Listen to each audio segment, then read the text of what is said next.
शुक्रिया। हेलो। पाकिस्तान में आपको दोबारा खुशामदीद। आप पहली बार बतौर जिम्बाब्वेन कप्तान यहाँ आए हैं और पहले भी पीएसएल में खेल चुके हैं। पाकिस्तानी टीम की सलाहियत को जानते हुए उन्हें कंट्रोल करने के लिए आपने क्या हिकमत अमली बनाई है और इस सीरीज को जीतने के लिए आपका क्या मंसूबा है? दरअसल मेरी सोच ये नहीं है कि मैंने पाकिस्तानी लड़कों के खिलाफ क्या मंसूबा बनाया है। मेरी असल तवज्जो इस बात पर है कि मैंने अपनी टीम की सलाहियत को देखते हुए क्या प्लान तैयार किया है। अगर मेरे साथी खिलाड़ी वो मालूमात इस्तेमाल करें जो उन्हें मुझसे और उन खिलाड़ियों से मिली हैं जो पहले भी पाकिस्तान में खेल चुके हैं, और अगर वो अपनी बॉलिंग और फील्डिंग में बेहतरीन कारकर्दगी दिखाएं, तो मेरे ख्याल में हम किसी भी दिन किसी भी टीम को हराने की पूरी सलाहियत रखते हैं। अगर आप हमारा रिकॉर्ड देखें तो हम तकरीबन हर उस टीम को शिकस्त दे चुके हैं जिसके खिलाफ हमने खेला है। हमारा मकसद हमेशा यही होता है कि इंशाल्लाह फाइनल तक पहुंचें। हम एक वक्त में एक मैच पर फोकस करते हैं। मुझे पूरा यकीन है कि अगर जिम्बाब्वे अपनी पूरी सलाहियत के साथ खेले और सब खिलाड़ी मुकम्मल तैयार हों तो हमारे पास जीतने का बहुत मजबूत मौका है। शुक्रिया। कैप्टन, मैं तलहा बात कर रहा हूं। आप पीएसएल में लाहौर कलंदर्स के साथ ग्लोरी विनर रहे हैं और अब जिम्बाब्वे की टीम की क़यादत कर रहे हैं।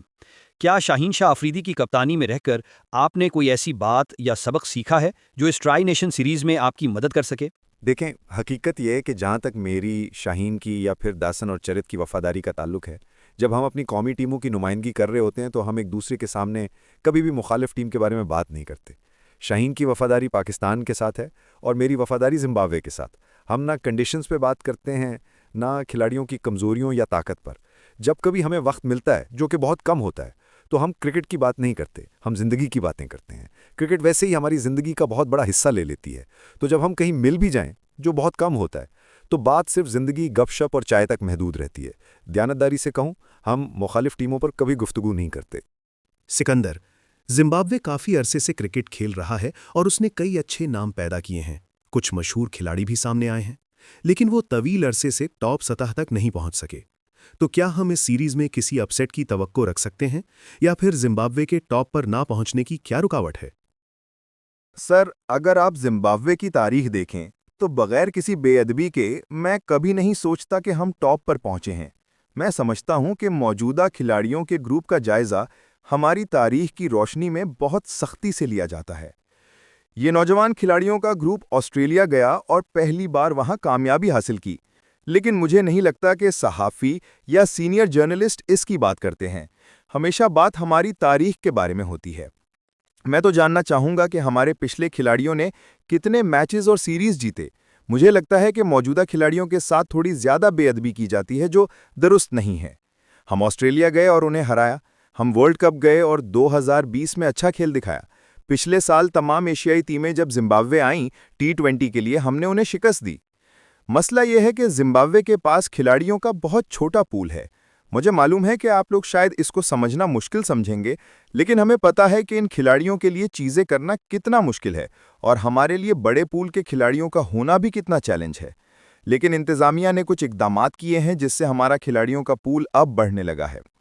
चैलेंज ये है कि हमें इब्तिदा में ज़्यादा खिलाड़ियों में से इंतखाब करने का मौका नहीं मिलता, लेकिन अगले 3 से 5 साल में हमें यकीन है कि हम ये मसला हल कर लेंगे। जिम्बाब्वे क्रिकेट ने इस पर काम किया है। हम दूर दराज के इलाकों में गए ताकि क्रिकेट को फ़रोग दें, और हमें उम्मीद है कि हम ऐसे खिलाड़ी तलाश करेंगे जो फ्रेंचाइज, ए एकेडमी और फिर कौमी टीम तक पहुंचें। सबसे बड़ा चैलेंज ये है कि चूंकि हमारे पास खिलाड़ियों का छोटा पूल है, इसलिए बाज़ औक़ात ये और भी मुश्किल हो जाता है। और अगर आप देखें तो हमारा क्रिकेट का कैलेंडर भी बहुत मसरूफ़ नहीं। जब आप साल ब साल टॉप टीमों के खिलाफ नहीं खेलते तो ये और भी मुश्किल हो जाता है। इस साल हमने तकरीबन तमाम बड़ी टीमों के साथ मैचेस खेले, वर्ल्ड कप के लिए क्वालिफाई किया और कुछ अच्छे नताइज हासिल किए। सिर्फ सीरीज जीतने में कमी रही, लेकिन मैं कह सकता हूं कि मौजूदा खिलाड़ियों का ग्रुप इतना ही हुनरमंद है जितना कि हमारे पिछले खिलाड़ी थे, और मुझे यकीन है कि ये टीम मुल्क को बहुत शाइस्ता और इज्जतदार अंदाज में आगे ले जाएगी। बिलाशुबहा जिम्बाब्वे ने पिछले एक साल में अच्छा T20 क्रिकेट खेला, अगरचे उन्होंने अफगानिस्तान के खिलाफ 3-0 T20 सीरीज हारी। कल आप पाकिस्तान की टीम के खिलाफ खेलेंगे जो श्रीलंका के खिलाफ बहुत अच्छी क्रिकेट खेल रही है, और इससे पहले जनूबी अफ्रीका के खिलाफ भी। तो क्या आप समझते हैं कि कल का मैच बड़ा चैलेंज या अहम मौका होगा? ठीक है, आप कह सकते हैं। मुझे पता है आप क्या कहना चाहते हैं। क्या आप कह रहे हैं कि कल का मैच बड़ा चैलेंज होगा? ठीक है, आप कह सकते हैं, ये बिल्कुल ठीक है। हम क्रिकेट क्यों खेलते हैं? हम क्रिकेट खेलते हैं ताकि खुद को दुनिया के बेहतरीन खिलाड़ियों के खिलाफ आजमा सकें। अगर आप खुद को आजमाने की कोशिश नहीं करेंगे तो आप वाकई ये नहीं जान सकते कि आप कहां खड़े हैं। लिहाजा इसे सिर्फ एक चैलेंज के तौर पर देखने के बजाय, जो कि वाकई एक चैलेंज है, मैं इस पर पुरजोश हूं और मुझे यकीन है कि मेरे साथी खिलाड़ी भी इस चैलेंज पर पुरजोश हैं। आप सिर्फ उसी वक्त जान सकते हैं कि एक क्रिकेटर और टीम के तौर पर आप कहां खड़े हैं जब आप बड़े और मजबूत टीमों के खिलाफ खेलना शुरू करें। और ये मौका कल श्रीलंका और पाकिस्तान के खिलाफ है। तो जो भी हो, मैं जाती तौर पर ऐसे लम्हात की तलाश करता हूं जहां कोई आपको मौका ना दे और फिर आप बतौर फर्द सामने आते हैं और फिर आपकी टीम भी अपना बेहतरीन खेल पेश करती है और जिसे लोग अपसेट कहें वो होता है। लेकिन मेरे लिए इंशाल्लाह अगर आप जीत भी जाएं तो ये अपसेट नहीं होगा। हम जानते हैं कि हमने किस हद तक तरबियत हासिल की है, इस टीम की सलाहियत कितनी है, मैं इन पर कितना यकीन रखता हूं और वो खुद पर कितना यकीन रखते हैं। हाँ, मैं इसे अपसेट नहीं कहूंगा। सिकंदर भाई, सोशल मीडिया पर एक बहस चल रही है और मुझे आपकी ईमानदाराना राय चाहिए। एशिया में T20 की सबसे बेहतरीन और दूसरी बेहतरीन टीम कौन सी है? सिकंदर के नुक्ता नज़र से क्या जिम्बाब्वे इस ट्राई सीरीज में दूसरी बेहतरीन टीम खेल रही है या तीसरी? और दूसरा, पिछले सवाल को थोड़ा तब्दील करते हुए, क्या आप समझते हैं कि अगर जिम्बाब्वे फाइनल तक पहुंच जाए तो ये अपसेट होगा या ये बिल्कुल मामूल की बात है? मैं आपको सिर्फ ये बताऊंगा क्योंकि मैं कौमी जर्सी पहने हुए हूं। जिम्बाब्वे अफ्रीका की दूसरी बेहतरीन टीम है। मुझे परवाह नहीं कि एशिया में पहली या दूसरी बेहतरीन टीम कौन है। ये बात मैं उस वक्त करूंगा जब मैं कौमी जर्सी में नहीं होऊंगा। अभी मेरी पूरी तवज्जो और फोकस यहाँ है।